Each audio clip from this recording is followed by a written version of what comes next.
Work on the thermobaric bomb continued at the Navy's main research center based at Indian Head near Washington, D.C. The head of development is Dr. Ann Duong. She had a personal interest in the development of the weapon. I used to be a refugee. I came to the United States at the end of the Vietnam War when I was 15. So because of my background, I've always had a very deep compassion for the warfighters. Anne showed me the laboratory where she and her team developed the thermobaric bomb. She has no qualms about throwing everything she has into future weapons projects.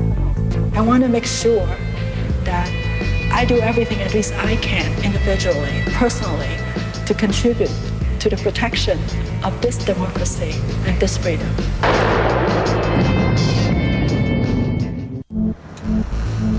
The fight to defeat global terrorism has taken the U.S. military to Afghanistan. It's a country where it's difficult to target the enemy because of its mountainous terrain and numerous caves. HDBT is an acronym a lot of people use in the Pentagon that refers to hard and deeply buried targets. Hard and deeply buried targets is exactly where the enemy was hiding in Afghanistan. You can't get much better shelter than from inside a mountain. No single weapon existed that could take out the long tunnels and deep caverns of these complex cave systems. Neither artillery nor conventional bombing had any effect. And although American troops were on the ground there, sending them inside caves would be a suicide mission. It's a very confined space. Everybody knows where you're coming in. You're stepping right into the line of fire. We wanted to come up with a better capability to defeat tunnels so that our guys don't have to go in themselves. What was needed was a completely new kind of explosive device.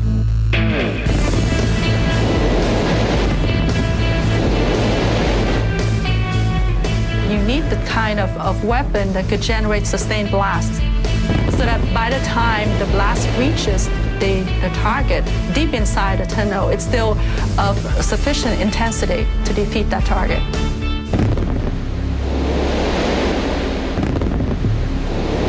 The weapon they started to develop was a thermobaric bomb. Work on the thermobaric bomb continued at the Navy's main research center based at Indian Head near Washington, D.C. The head of development is Dr. Ann Duong. She had a personal interest in the development of the weapon. I used to be a refugee. I came to the United States at the end of the Vietnam War when I was 15. So because of my background, I've always had a very deep compassion for the warfighters. Anne showed me the laboratory where she and her team developed the thermobaric bomb. She has no qualms about throwing everything she has into future weapons projects. I want to make sure that I do everything at least I can individually, personally, to contribute to the protection of this democracy and this freedom. The mixture created to make the thermobaric explosive was specifically developed to be a cave buster. Thermal means heat, baric means pressure. To see how the thermobaric blast really works, the Defense Academy in Britain conducted a series of demonstrations. We brought fiberglass mannequins to the firing range to compare the effects of 3 different types of explosives. First, a traditional experiment placing 3 mannequins at short distances from some plastic explosive. Blast actually does fall away very, very quickly from the center of the explosion. Dr. Steve Murray is an explosives expert at Cranfield University. What is surprising to many people is just how quickly it falls away. Right, do we have range clear? Range clear. This is what 8 pounds of explosive looks like when it goes off.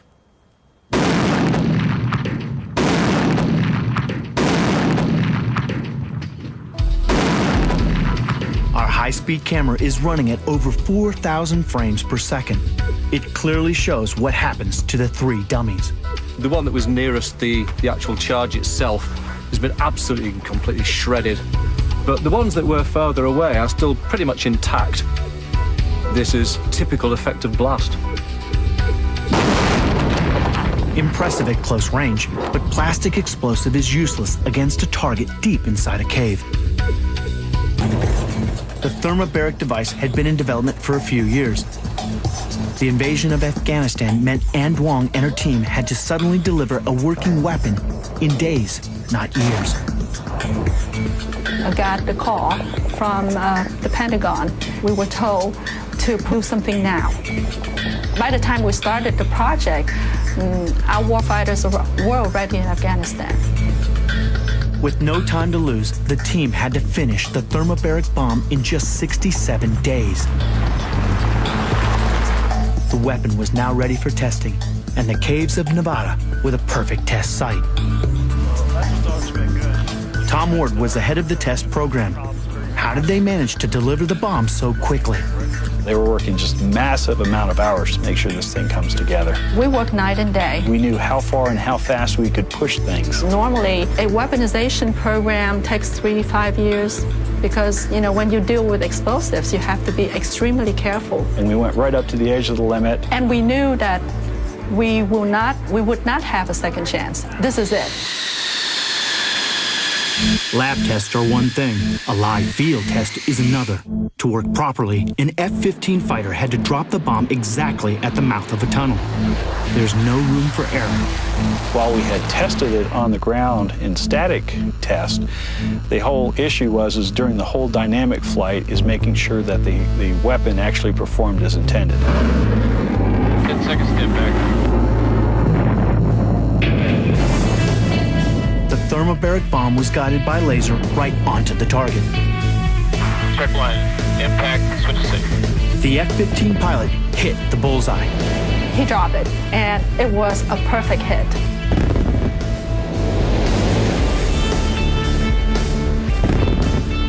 It was an impressive feat seeing the thermobaric weapon fly into the tunnel facility and detonate.